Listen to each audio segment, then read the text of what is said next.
warahmatullahi wabarakatuh. Pada kesempatan kali ini, Ibu akan menyampaikan materi tentang pengangguran. Yang pertama, kita akan melihat masalah pengangguran. Hubungan antara jumlah penduduk dan angkatan kerja berbanding lurus atau positif. Semakin besar jumlah penduduk, semakin besar pula jumlah angkatan kerja. Angkatan kerja yang tidak terserap lapangan kerja akan menimbulkan pengangguran. Dalam ketenagakerjaan, pengangguran merupakan salah satu permasalahan yang harus dicari solusinya. Berikutnya, kita akan belajar tentang jenis-jenis pengangguran. Pengangguran merupakan jumlah angkatan kerja yang tidak terserap oleh dunia kerja atau tidak bekerja. Nah, pengangguran ini digolongkan menjadi beberapa menurut jumlah jam kerjanya dan penyebab terjadinya pengangguran. Kita lihat dulu, yang pertama adalah menurut jumlah jam kerja. Pengangguran menurut jumlah jam kerjanya dibedakan. Yang pertama, pengangguran terbuka atau open unemployment. Pengangguran terbuka atau open unemployment merupakan bagian dari angkatan kerja yang tidak bekerja atau sedang mencari pekerjaan, baik bagi orang yang belum pernah bekerja sama sekali maupun yang sudah pernah bekerja. Sedang mempersiapkan suatu usaha, orang yang tidak mencari pekerjaan karena merasa tidak mungkin untuk mendapatkan pekerjaan, dan orang yang sudah memiliki pekerjaan tetapi belum mulai melakukan pekerjaan. Kemudian, yang kedua adalah setengah menganggur atau under unemployment. Setengah menganggur atau under unemployment adalah tenaga kerja yang bekerja di bawah jam normal atau kurang dari 35 jam seminggu. Setengah menganggur itu juga dikelompokkan menjadi beberapa kelompok. Yang pertama adalah setengah menganggur terpaksa atau involuntary under unemployment, yaitu orang yang bekerja kurang dari 35 jam seminggu dan masih mencari pekerjaan atau bersedia menerima pekerjaan lain karena upah yang diperoleh tidak sesuai harapan pencari kerja. Sebagai contoh, seorang yang bekerja menjaga warung internet atau warnet selama 4 jam per hari atau pekerja paruh waktu. Yang kedua adalah setengah menganggur sukarela atau voluntary under unemployment, yaitu orang yang bekerja di bawah jam kerja normal tetapi tidak mencari pekerjaan atau tidak bersedia menerima pekerjaan lain. Sebagai contoh adalah seorang tenaga ahli yang hanya bekerja pada saat tertentu, dan seseorang yang menyewakan rumah atau tempat usaha untuk memperoleh penghasilan. Yang ketiga adalah pengangguran terselubung atau tersembunyi atau disguised employment, yaitu tenaga kerja yang bekerja secara tidak optimal karena lembaga atau perusahaan tempat ia bekerja kelebihan tenaga kerja. Sebagai contoh, dalam proses pembuatan tahu terdapat 5 orang tenaga kerja. Padahal untuk memproduksi tahu secara optimal bisa dikerjakan 4 orang. Nah, dengan demikian satu tenaga kerja termasuk pengangguran tersembunyi. Selanjutnya adalah jenis pengangguran menurut penyebab terjadinya pengangguran.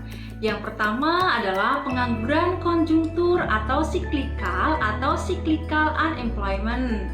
Pengangguran konjungtur disebabkan adanya gelombang konjungtur atau perubahan naik turunnya perekonomian. Jika terjadi kelesuan atau kemunduran ekonomi, permintaan barang dan jasa oleh masyarakat akan menurun. Ketika permintaan masyarakat lesu, jumlah produksi akan dikurangi. Berkurangnya jumlah produksi menyebabkan banyak tenaga kerja yang tidak terpakai. Tenaga kerja yang tidak terpakai tersebut termasuk pengangguran siklikal. Contohnya, saat krisis keuangan global tahun 2008, terjadi pemutusan hubungan kerja atau PHK secara besar-besaran di dalam negeri karena permintaan barang menurun. Tenaga kerja yang terkena PHK ini disebut pengangguran siklikal. Yang kedua adalah pengangguran struktural atau structural unemployment. Pengangguran struktural adalah pengangguran yang disebabkan perubahan struktur dan corak kegiatan ekonomi sebagai akibat perkembangan ekonomi. Contohnya, suatu negara mengalami perubahan struktur ekonomi dari sektor agraris ke sektor industri. Akibatnya terjadi peralihan tenaga manusia dengan mesin produksi. Industri padat modal dapat menggantikan tenaga manusia dalam proses produksi. Misalnya, dalam memanen dan merontokkan padi dibutuhkan tenaga manusia.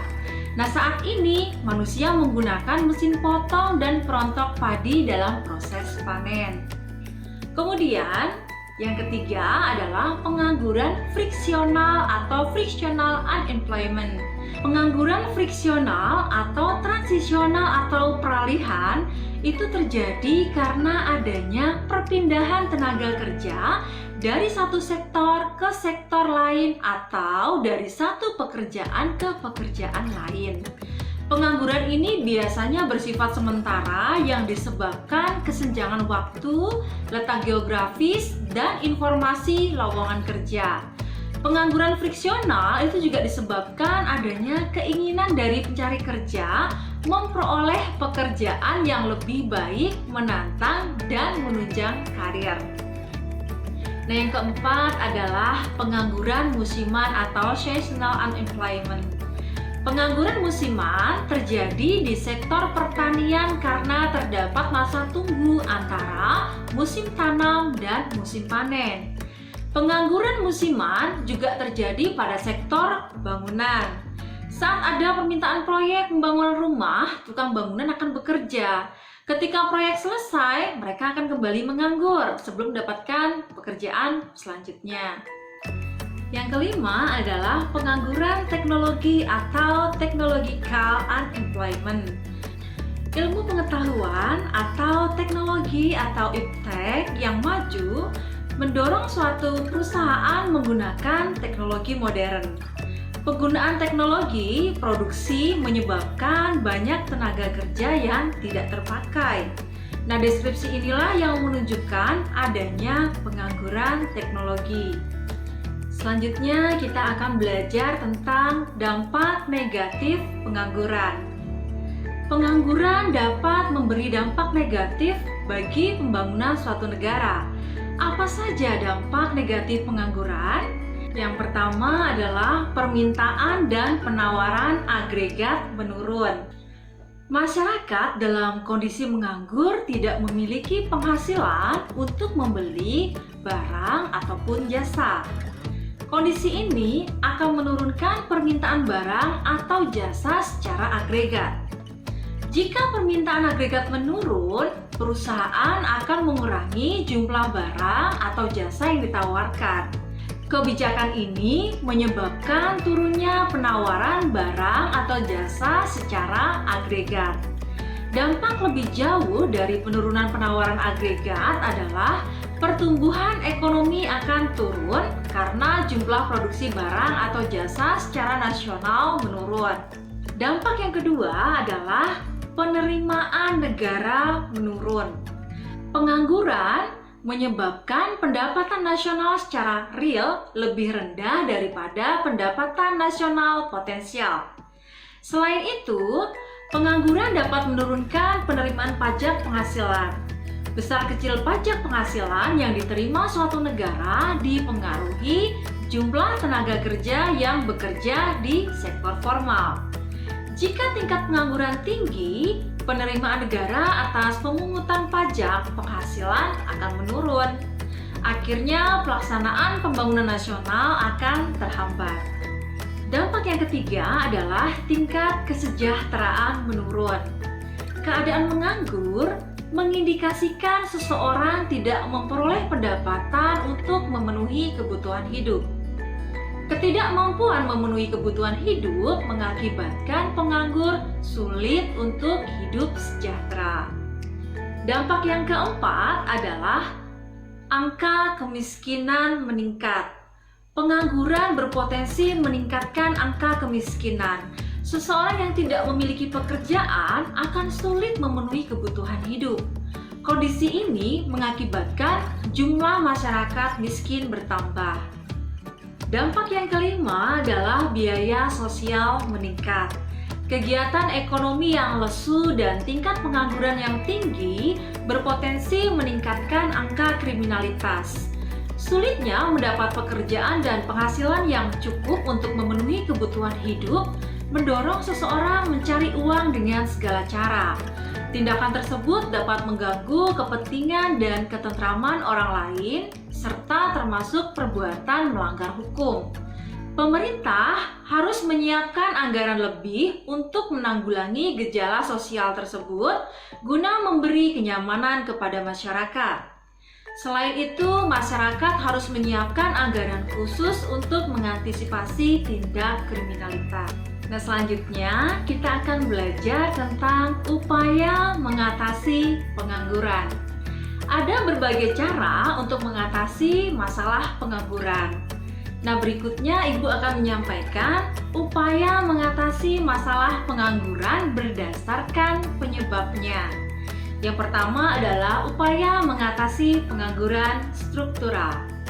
Apa saja upaya untuk mengatasi pengangguran struktural?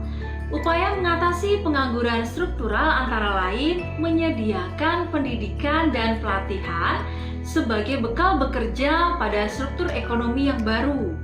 Kemudian memindahkan tenaga kerja dari daerah yang kelebihan tenaga kerja ke daerah yang membutuhkan banyak tenaga kerja. Dan mendirikan industri padat karya di daerah yang terdapat banyak pengangguran. Berikutnya, yang kedua adalah upaya mengatasi pengangguran siklikal. Upaya untuk mengatasi pengangguran siklikal yaitu mengadakan pameran produk, barang, dan atau jasa untuk menarik dan meningkatkan permintaan barang dan atau jasa oleh masyarakat. Pengangguran siklikal itu juga bisa diatasi dengan kebijakan moneter dan kebijakan fiskal. Kebijakan moneter yang dapat dilakukan adalah kebijakan moneter ekspansif. Misalnya menurunkan tingkat suku bunga bank. Dengan menurunnya tingkat suku bunga bank, pengusaha akan menambah investasi untuk mempertahankan produksi. Jika ini dilakukan, pengusaha tidak perlu melakukan pemutusan hubungan kerja atau PHK. Upaya mengatasi pengangguran siklikal melalui kebijakan fiskal yaitu dengan menambah pengeluaran negara dalam bentuk investasi BUMN dan meringankan pajak bagi pelaku usaha. Berikutnya adalah yang ketiga, upaya mengatasi pengangguran musiman. Pengangguran musiman terjadi pada musim tertentu. Upaya mengatasi pengangguran musiman antara lain dengan mengadakan sosialisasi informasi tentang lowongan kerja pada bidang lain dan memberi pelatihan di bidang keterampilan tertentu serta dasar-dasar kewirausahaan. Selanjutnya adalah upaya mengatasi pengangguran friksional. Upaya mengatasi pengangguran friksional adalah dengan cara menyediakan informasi lengkap tentang permintaan dan penawaran tenaga kerja. Upaya lainnya yaitu dengan membuat regulasi yang mewajibkan perusahaan menciptakan suasana kerja yang membangun. Dengan demikian, pekerja dapat meningkatkan gaji dan karir tanpa berpindah ke perusahaan lain. Dengan berakhirnya materi yang Ibu sampaikan, maka berakhir pula sesi pembelajaran kita kali ini. Sampai bertemu kembali di sesi pembelajaran selanjutnya. Ibu akhiri, wassalamualaikum warahmatullahi wabarakatuh.